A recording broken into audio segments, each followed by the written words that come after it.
കാശ്മീരിലെ പഹൽഗാമിൽ നിരപരാധികളായ 26 ഇന്ത്യക്കാരെ നേപ്പാൾ പൗരൻ ഉൾപ്പെടെയുള്ള 26 പേരെ ഭീകരമായി പ്രാകൃതമായ നിലയിൽ കൊലപ്പെടുത്തിയ ഭീകരപ്രവർത്തനങ്ങൾക്കെതിരായിട്ടുള്ള അതിശക്തമായ തിരിച്ചടിയാണ് ഇന്ത്യൻ സൈന്യത്തിന്റെ നേതൃത്വത്തിൽ പാക് അധിനിവേശ കാശ്മീരിന്റെ വിവിധ ഭാഗങ്ങളിൽ കഴിഞ്ഞ ദിവസം രാവിലെ നടത്തിയ സംഭവവികാസങ്ങൾ.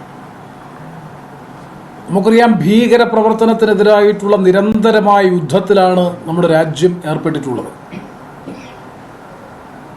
ഓപ്പറേഷൻ സിന്ദൂർ എന്ന പേരിൽ നടത്തിയിട്ടുള്ള ഈ പ്രത്യാക്രമണം, ഈ മിഷൻ ഏറ്റവും സവിശേഷമായിട്ടുള്ള ശ്രദ്ധയാകർഷിക്കുന്ന പ്രധാനപ്പെട്ട ഘടകം പാകിസ്ഥാൻ തന്നെ സമ്മതിക്കുന്നുണ്ട്. ഇന്ത്യയുടെ മണ്ണിൽ നിന്നുകൊണ്ടാണ് പാകിസ്ഥാനിലെ തീവ്രവാദ കേന്ദ്രങ്ങൾക്കെതിരായിട്ടുള്ള അതിശക്തമായ മിസൈൽ ആക്രമണം അഴിച്ചുവിട്ടത്.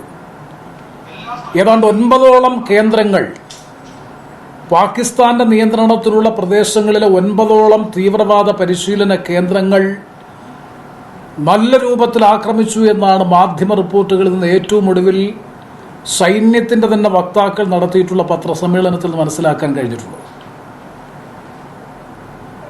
ഭീകരപ്രവർത്തനത്തിനെതിരായിട്ടുള്ള നിരന്തരമായ പോരാട്ടം, അതിൽ പ്രത്യേകിച്ചും ക്രോസ് ബോർഡർ ടെററിസം അഥവാ അതിർത്തി കടന്നുകൊണ്ടുള്ള ഭീകരപ്രവർത്തനം, ഇതായിരുന്നു പാകിസ്ഥാന്റെ പിന്തുണയോടുകൂടി എത്രയോ ദശാബ്ദങ്ങളായി നമ്മുടെ രാജ്യത്ത് നടത്തിക്കൊണ്ടിരുന്നത്. നമ്മുടെ രാജ്യത്തിന്റെ തന്നെ ഐക്യത്തെ പോലും ദുർബലപ്പെടുത്താൻ പര്യാപ്തമായ നിലയിൽ നടത്തിയ ഭീകരാക്രമണങ്ങൾ, അതിനെ പ്രതിരോധിക്കുകയും പ്രത്യാക്രമണത്തിലൂടെ ചെറുത്തു തോൽപ്പിക്കുകയും ചെയ്യുക എന്നുള്ളത് രാജ്യത്തിന്റെ ഏറ്റവും പ്രധാനപ്പെട്ട ചുമതലയായിരുന്നു. ആ ദൗത്യം നിർവഹിക്കുന്നതിൽ ഇന്ത്യൻ സൈന്യം നടത്തിയ നടപടിയെ രാജ്യം ഒന്നാകെ തന്നെ ഉൾക്കൊള്ളുകയും അതിനെ സ്വാഗതം ചെയ്യുകയും ചെയ്യുക.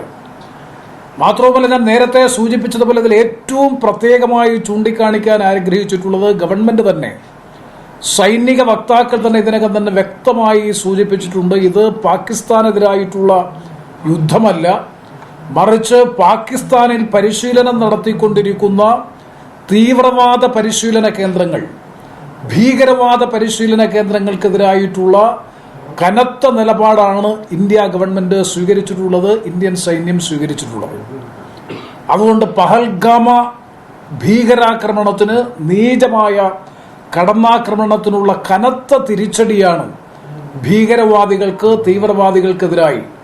അതിൽ ലഷ്കർ എ തോബിയ ഉൾപ്പെടെ, ഹിസ്ബുൾ മുജാഹിദീൻ ഉൾപ്പെടെയുള്ള വിവിധ തീവ്രവാദ പരിശീലന കേന്ദ്രങ്ങൾക്കെതിരായിട്ടാണ് കഴിഞ്ഞ ദിവസം ആക്രമണം ഉണ്ടായിട്ടുള്ളത്, മിസൈൽ ആക്രമണം ഉണ്ടായിട്ടുള്ളത്. സ്വാഭാവികമായും ഇതിന്റെ പ്രതികരണം പാകിസ്ഥാന്റെ ഭാഗത്തുനിന്ന് ഉണ്ടാകുമെന്ന് തന്നെയാണ് രാജ്യം പ്രതീക്ഷിക്കുന്നത്. രാജ്യം ഒറ്റക്കെട്ടായി ഇതിനെ പ്രതിരോധിക്കാൻ വേണ്ടി സന്നദ്ധമാകേണ്ടതായിട്ടുണ്ട്.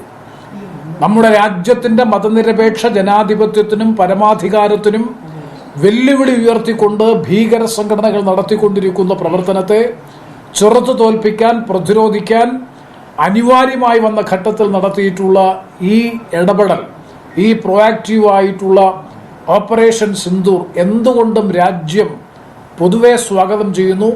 ഒരു യുദ്ധത്തിലേക്ക് രാജ്യം പോകണമെന്നുള്ളതല്ല നാം ആഗ്രഹിക്കുന്നത്, മറിച്ച് തീവ്രവാദത്തിനെതിരായിട്ടുള്ള പോരാട്ടം.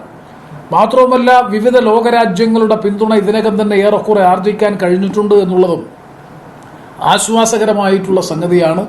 ആ നിലയിൽ കഴിഞ്ഞ ദിവസം ഇന്ത്യൻ സൈന്യം രാത്രിയിൽ നടത്തിയിട്ടുള്ള പ്രത്യാക്രമണം ഭീകരവാദത്തിനെതിരായിട്ടുള്ള പ്രത്യാക്രമണമായി കണ്ടുകൊണ്ട് തന്നെ അതിനെ ഉൾക്കൊള്ളാൻ നാം തയ്യാറെടുക്കുന്നതോടൊപ്പം വരും ദിവസങ്ങളിൽ കൂടുതൽ ജാഗ്രതയോടെ ഈ പ്രവർത്തനം കൂടുതൽ ശക്തിയോടുകൂടി മുന്നോട്ട് കൊണ്ടുപോകാനും പ്രതിരോധ പ്രവർത്തനങ്ങളിൽ ശ്രദ്ധ കേന്ദ്രീകരിച്ചുകൊണ്ട് സങ്കുചിതമായ എല്ലാ താല്പര്യങ്ങളും മാറ്റിവെച്ചുകൊണ്ട് രാജ്യത്തിന്റെ പൊതു താല്പര്യം ഉയർത്തിപ്പിടിച്ചുകൊണ്ട് ഒറ്റക്കെട്ടായി രാജ്യം ഇതിന്റെ പിന്നിൽ അണിനിരക്കും എന്ന് തന്നെയാണ് എൻ്റെ ആത്മവിശ്വാസം. അതിനാവശ്യമായിട്ടുള്ള നടപടികൾ ഗവൺമെന്റ് സ്വീകരിക്കും എന്ന് തന്നെയാണ് ഈ അവസരത്തിൽ പ്രത്യേകമായി പ്രതീക്ഷിക്കുന്നത്.